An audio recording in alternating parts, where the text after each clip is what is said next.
Welcome back to the Thinking Crypto podcast, your home for cryptocurrency news and interviews. If you are new here, please hit that subscribe button as well as the thumbs up button and leave a comment below. If you're listening on a podcast platform such as Spotify, Apple, or Google, please leave a 5-star rating and review. It supports the podcast and it doesn't cost you anything. This content is brought to you by Uphold, which makes crypto investing easy. I've been a user of Uphold since 2017, so I can vouch for this platform.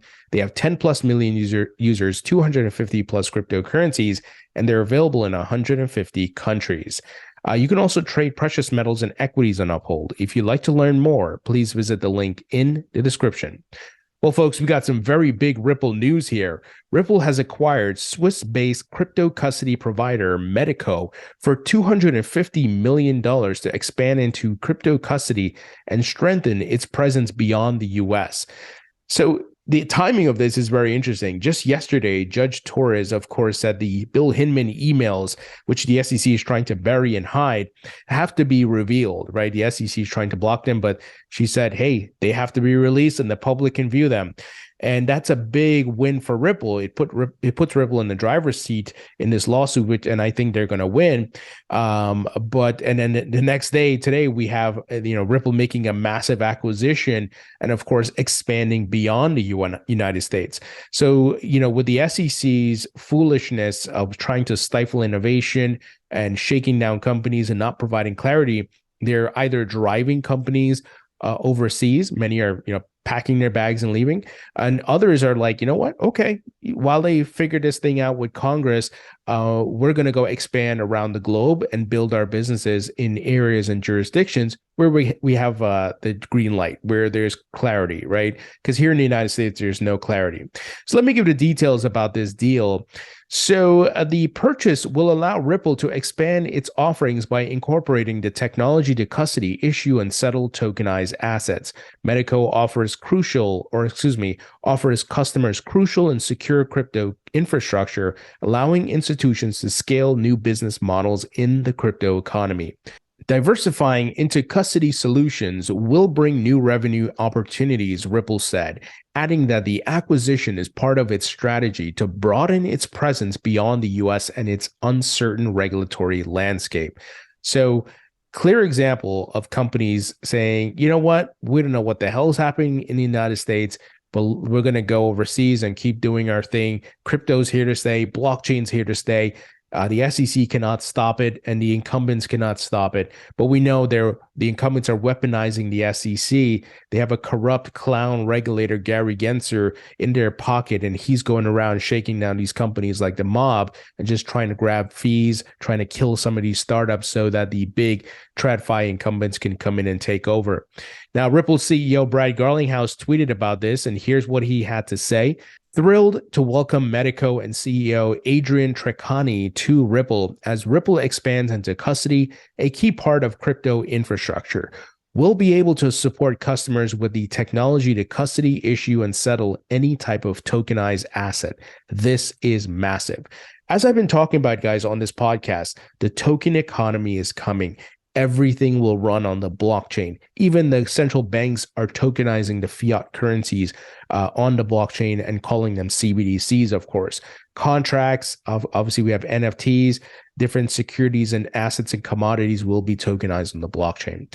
So he says Ripple and Metaco already share a focus on enterprise utility, regulatory compliance, and a global first mindset that will help us deliver the best possible experience to our institutional customer base around the world. Coming out of one of the coldest crypto winters yet, I'm incredibly bullish about Ripple's trajectory. Every day, we're thinking about the long-term opportunity of crypto utility, putting our money/minds behind that mission and partnering with folks who share that vision. Now, part of this expansion too, guys, is going to do well for Ripple when they do decide to go public and do their IPO. So I think they're gearing up for that. They see a victory on the horizon over the SEC, which will give XRP clarity and allow them to use XRP globally, obviously within the United States as well. So this is great news, very, very bullish for Ripple and XRP. Now, regarding the SEC lawsuit against Ripple, as I mentioned before, just yesterday, Judge Torres released, her ruling. Well, there's an update on when those documents and emails, Bill Hinman's documents and emails, will be unsealed. James K. Filan said June 6th will be the exact date because it will be 21 days from the ruling, which was yesterday. So it's going to be an interesting beginning to June, and I can't wait to read all those documents, guys. Now, the SEC continues their nonsense. So Grayscale is reporting that the SEC staff believes Filecoin meets the definition of a security. The Securities and Exchange Commission staff believe Filecoin meets the definition of a security. Grayscale Investments said the SEC staff requested that Grayscale withdraw its registration statement for Filecoin Trust. So as you all know, Grayscale has different trusts for each asset. So there's a Bitcoin, there's an Ethereum, and so on and so forth.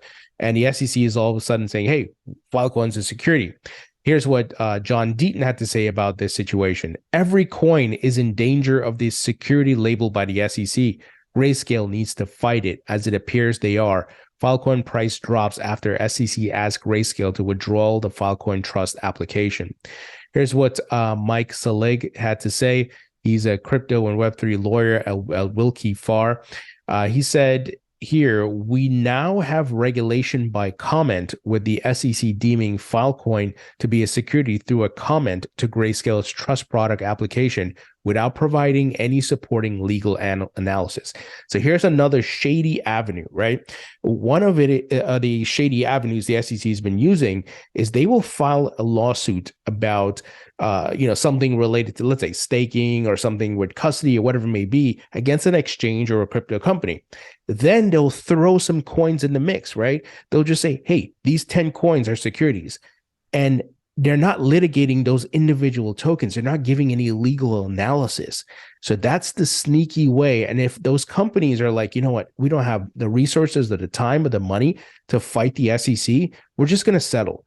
Then the SEC takes that as a victory and they put it in their back pocket and they go around and they'll, maybe push it into some different lawsuit with the judge and say, see, these coins are securities and this company was still listing them. But they didn't actually litigate the projects, right, or the coins. So it's very disingenuous. As it's Congressman Tom Emmer said, Gary Gensler is not a good faith regulator. I've been saying we're dealing with a scumbag, corrupt regulator. It is truly a scumbag person we're dealing with here. And this is another shady way. We're just going to make a comment and once again, try to maybe strong arm Grayscale into doing something, and then without actually giving a legal analysis on Filecoin, say, see, Grayscale gave up on this fight. They think Filecoin's a security as well. We were right. No, you weren't. You just strong armed the company in a backroom way. Once again, operating like the mob here. And Balaji Srinivasan, who many of you know. He's a big time crypto investor. He was at Coinbase. I know some people, sometimes don't like him because of his connection to the Ethereum alliance and all that stuff. But he's a very smart guy. If you actually listen to him, recently he put out that thesis that Bitcoin could reach $1 million in 90 days. I thought it was, a decent marketing campaign. I didn't actually believe Bitcoin was going to go to $1 million in 90 days. But he shared some thoughts on the SEC, which I think are very true. And it's more from a philosophical standpoint and political standpoint. So he tweets out, reputation, regulation, and power. Just the fact that the SEC is fighting means it is losing. Why? Because the regulatory state's power is a function of its reputation. Carpenter wrote the canonical book on this in the context of the FDA, but the concepts also apply to the SEC. In short, for decades after its creation, the regulatory state expected and obtained absolute acquiescence. When it even gestured at a company, it was like a ring wraith extending its finger in the Lord of the Rings. Everything around the company shriveled and died. Employees left, investors sold, customers bailed. Oh, the media denounced. Indeed, the media was a laser spotter for the regulatory state. Typically, an organization like the SEC worked with friendly reporters to leak an investigation beforehand, softening up a target with press airstrikes before the state moved in. The goal was to strip away all sympathy from the ostensible corporate criminal, to try them in the court of public opinion, and to not incidentally advance the careers of reporter and regulator alike. Pulitzers and promotions all around. Who cares if the target was framed? But now in the year of our Lord Satoshi 2023, things have changed. First, the 20th century regulatory state has premised on concentration. The SEC is built to regulate Goldman and Morgan, not 1,000 crypto holders. The FDA set up for Pfizer and Merck, not 1,000 biohackers. And the FAA is meant for Boeing and Airbus, not 1,000 drone hobbyists. The sheer number of targets in our decentralized era means this archaic giant is fruitlessly swatting flies. Now, he goes on, but I think that surmises the paradigm shift that takes place here. I think if you read into his thoughts here, he's absolutely right? In the past, the SEC could rig the game. We didn't have social media. I couldn't go out and put out content like this and reach over 100,000 subscribers. There was no way. I had to have a lot of money. I had to spend tons of money to get TV access, print, and radio. Now I can do it for free. I can create content and upload it, and I can put out the facts and put out the right narrative, and which can counter the fake narrative that's put out by corrupt regulator Gary Gensler. And this is why I keep telling you all, right? I've been saying it nonstop, and I'll say it again to maybe your annoyance. Keep tweeting. Use social media to your advantage. Make content, videos, tweets, blogs, articles. Contact your representatives. Folks, the internet is the ultimate level playing field. The game has changed. Gensler can no longer control the narrative, and he's getting exposed. Content is living on the web, and we can pull it at any time. In the past, as Balaji mentioned here, the SEC and these folks will work with reporters and who control the media and the access to print and to television and so forth. We, as the common man, could not get access to that unless we had, obviously millions of dollars. But look at what is happening, right? We have decentralization, decentralized justice. So we have to use the tools we have in our hands, folks. We have mobile phones, we have computers, we have the internet, we have social media. And like I said, the internet is the ultimate level playing field. As you can imagine, these folks don't like that. And this is part of the big fight and pushback on the decentralization, because the power is going back to the people. There over time, we could have said we the people, but it was hard for us to crowdsource and come together unless there was some major movement, right? Where everybody went out to, I don't know, in DC and started protesting or something. But now we can do it from our phones and our laptops. So I think this is important. The SEC and these government agencies are funded by our tax dollars. They have to be held accountable. They represent us, not themselves, and not the incumbents and companies and businesses. So it's crazy what we're dealing with here, guys. But I really like the thoughts Balaji put out here. I think it's spot on. But the silver lining, the landscape is changing. The power is shifting back to the people. Now, here's some very interesting news from Tether. They said starting this month, Tether will regularly allocate up to 15% of its net realized operating profits towards purchasing Bitcoin. These Bitcoin shall be considered on top of the minimum reserves assets that 100% back Tether tokens.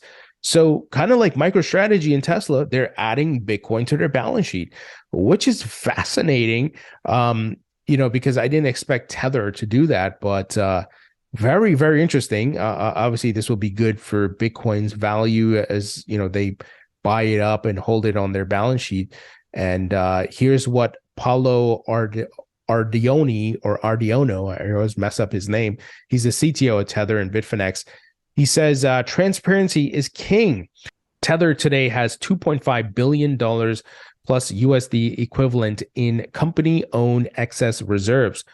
He talks about, what company-owned excess reserves mean. It means that Tether, on top of the 100% reserves necessary to back issue tokens, has currently $2.5 billion plus USD equivalent and more. This accounts to approximately 3% additional value on top of the minimum 100% reserves. These excess reserves have been accrued through interest rates on our massive UST bill portfolio and other investments. So he obviously highlights, they're going to be purchasing Bitcoin and which is, once again, really bullish. And he says, why Bitcoin and not something else? Because Bitcoin is the epitome of a sound and secure monetary system and all that. Well, we all know about like Bitcoin and its benefits. So very, very interesting here. Bullish for Bitcoin for sure. And Tether, I appreciate that they're being more transparent. I think in the past, things were on shaky ground with, if they were fully backed and so forth, but they seem to be turning a corner here. Now, some not so good news, my friends. Yesterday I alerted you all about the Ledger issue. They're opening up this service, Ledger Recover, and through a lot of dialogue on Twitter from the folks at Ledger on Twitter here, some things have been revealed, which I am just like really surprised by, and I'm still trying to figure out what I'm going to do because I don't like what I'm hearing. Here's what they tweeted out, guys, in response to a thread and people being very upset. Technically speaking, it is and always has been possible to write firmware that facilitates key extraction. You have always trusted Ledger to not deploy such firmware, whether you knew it or not. Essentially, the layman's term of this is there is a backdoor on this device, and firmware can be written to extract that your private keys. That was not how they sold this product, right? It was always mentioned that they don't have access to your private keys and whatever it is, it's on you to manage that. Now they're saying, hey, if you want to opt into this new program, it will simply just be a firmware update and we can do that. But you don't have to opt into it. But the fact that this backdoor exists is what people are really upset about. Not necessarily the service, but rather, hey, you lied to us all along. So obviously, I'm a user of the Ledger products, and this really sucks. As I mentioned yesterday, I'm still looking to see what's my next step, if it's moving to Trezor or what's the ideal way to store my crypto, because this really sucks. Now, all things, even here, it's still one of the safest ways to hold your crypto as of today, right? In the grand scheme of things. But I don't like this. I think hackers could certainly exploit this. Now, Ledger is saying, hey, we have, multiple layers of security, but guys, they're highlighting this. Guess what the hackers are doing right now? They're meeting to discuss how we can exploit this, and they're going to try it, right?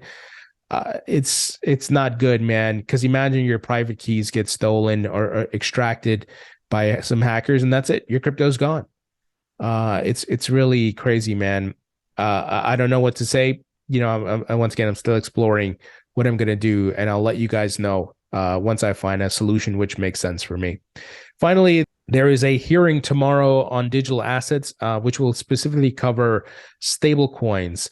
This will be at 9 a.m. Eastern. It's the House Financial Services Committee, with Patrick McHenry and these folks. So let's see what the takeaway is from that. So I'll be sure to tune in. And, hopefully we're seeing more and more of these hearings. It leads to some really solid crypto bills being introduced and something hopefully getting passed this year. As Ron Hammond of the Blockchain Association said in our recent interview, we got to get something done this year because we got the election cycle coming up next year and everybody's going to be distracted and there's going to be a lot of noise around the election. So it's probably going to get hard to push anything through. So, let's see. Let's hope these folks at the House Financial Committee can get, some things pushed through, get the bipartisan support and so forth. All right, guys, let me know what you think about the news. Leave your thoughts and comments below. Hit the thumbs up button, and I'll talk to you all later.